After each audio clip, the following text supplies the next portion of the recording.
terus-terusan diajak masuk pada kelompok koalisi atau oposisi, membuat siaran berita di media satu menjadi beda dengan berita di media-media lainnya. Secara sengaja telah memaksakan ajaran agama untuk menentang ajaran Pancasila. Sadar atau tidak sadar, sebenarnya bangsa ini seperti sengaja dibuat bodoh oleh pemerintahannya sendiri. Jolim anjing. Saatnya bangsa ini sadar, Jokowi harus merefleksi kembali makna dari kebangkitan nasional. Silakan Pak Jok. Bismillahirrahmanirrahim, saudara-saudariku setanah air, dari yang tinggal di ujung pulau Sumatera hingga yang tinggalnya di ujung pulau Papua. 20 Mei 1908 merupakan hari kelahiran sebuah organisasi bernama Budi Utomo, sebuah organisasi yang menjadi perintis pergerakan nasionalisme di Indonesia. Organisasi yang dulunya didirikan oleh Wahidin Sudirohusodo. Ini merupakan organisasi modern pertama kalinya pada masa itu. Meski dulu sifatnya organisasi ini memang masih kedaerahan, tapi organisasi ini menjadi penanda bagi bangsa Indonesia bahwa persatuan dan kesatuan itu merupakan hal penting dalam pergerakan melawan penjajah dan merebut kemerdekaan. Nah, masuk pada topik pembahasan inti, sejarahnya dimulai pada tahun 1948.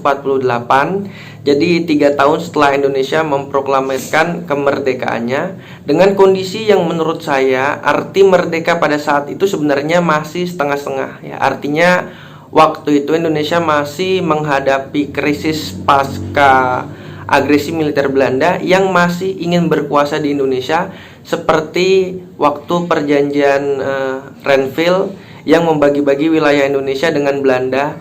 Ini menyebabkan rakyat Indonesia harus kembali berjibaku untuk mempertahankan waktu itu Pulau Jawa dan Pulau Sumatera.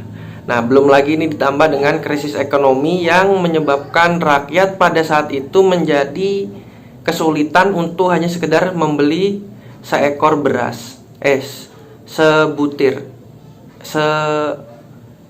beras intinya. Nah, kondisi saat itu memantik Presiden Soekarno dan para pendiri bangsa untuk berupaya mencari simbol yang bisa membangkitkan kembali semangat bangsa Indonesia dari keterpurukan.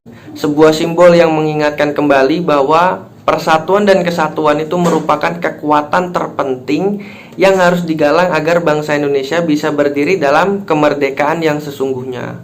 Maka atas kehendak Tuhan saat itu, atas kehendak Tuhan yang Maha Kuasa, akhirnya penelusuran sejarah yang dilakukan oleh Soekarno saat itu membawanya mengingat pada Budi Utomo. Meski organisasi yang sebenarnya dulu merupakan perkumpulan pelajar Jawa aja, tapi Soekarno menilai Budi Utomo ini tepat untuk merepresentasikan perjuangan bangsa Indonesia melawan penjajah dengan sifat yang lebih modern pada masanya. Perjuangan yang tidak menggunakan senjata, jadi perjuangan tanpa senjata, namun dengan pendidikan dan peran pers atau media untuk menggalang kekuatan di masyarakat. Nah, maka sejak itu diresmikanlah hari lahir Budi Utomo sebagai Hari Kebangkitan Nasional. Kemudian pertanyaan yang paling tepat diajukan pada video ini adalah, apa relevansi kelahiran Budi Utomo dan kebangkitan nasional terhadap kondisi Indonesia pada hari ini? Kondisi dengan pandemi yang beritanya masif disiarkan setiap hari, wabah penyakit yang gak jelas asal-usul dan kebenaran fakta-fakta di baliknya, kondisi aneh yang gak tahu kapan bakal dianggap berakhirnya. Hari ini, mereka yang dalam tanda kutip mafia negara memang seperti terlihat sedang sengaja memanfaatkan perbedaan, kemajemukan, keberagaman yang ada di negara kita sebagai senjata bagi mereka agar dapat naik pada kedudukan tertinggi untuk berkuasa. Jadi oleh mereka kondisi bangsa terus-terusan dipaksa berpikir tentang pro atau kontra. Oleh mereka juga kita terus-terusan diajak masuk pada kelompok koalisi atau oposisi. Mereka juga yang membuat siaran berita di media satu menjadi beda dengan berita di media-media lainnya. Kemudian mereka juga yang secara sengaja telah memaksakan ajaran agama untuk menentang ajaran Pancasila. Jolim anjing. Sadar atau tidak sadar, sebenarnya bangsa ini seperti sengaja dibuat bodoh oleh pemerintahannya sendiri. Sejujurnya perlu kita sadari bahwa kondisi Indonesia saat ini tidak jauh berbeda dengan tahun 1948-nya. Indonesia hari ini butuh simbol yang dapat mengingatkan betapa pentingnya persatuan dan kesatuan bagi kekuatan bangsa ini. Bangsa kita butuh kerjasama dan kekompakan untuk dapat meruntuhkan perpecahan. Perpecahan-perpecahan yang sengaja dibuat oleh para pejabat negara bajakan kita. Sebab kondisi terkini yang terlihat dalam pemberitaan dan sosial media, perbedaan yang dimiliki bangsa ini dengan sangat mudahnya sedang dijadikan senjata untuk saling menjatuhkan antara kelompok satu dengan kelompok lainnya. Hanya demi iming-iming kekuasaan yang tidak jelas dari suatu kelompok. Generasi pewaris bangsa dipaksa terus berbeda agar bertikai selamanya. Ini adalah krisis ya. Ini kondisi darurat kebinekaan.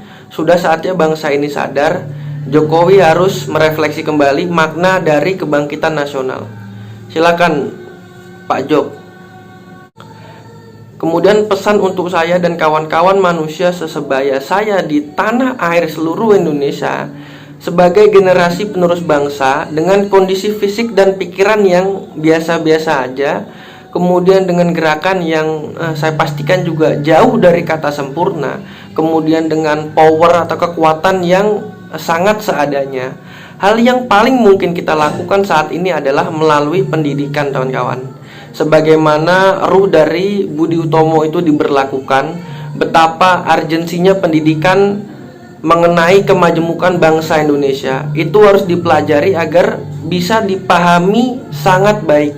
Artinya pendidikan yang meliputi moral, Pancasila, kemudian wawasan kebangsaan, dan kebudayaan lokal. Ini semua perlu dipahami dengan sebaik-baiknya agar bangsa ini paham bahwa keberagaman itu adalah pondasi awal bangsa ini. Keberagaman adalah kekuatan utama kita. Keberagaman adalah kekayaan bangsa Indonesia. Maka sudah sepatutnya kita menjadikan momen kebangkitan nasional hari ini untuk memaknai perbedaan sebagai pondasi dasar bangsa kita. Kemajemukan sebagai simbol pemersatu bangsa Indonesia, Bhinneka Tunggal Ika, dari dulu, hari ini, dan untuk selama-lamanya. Terima kasih.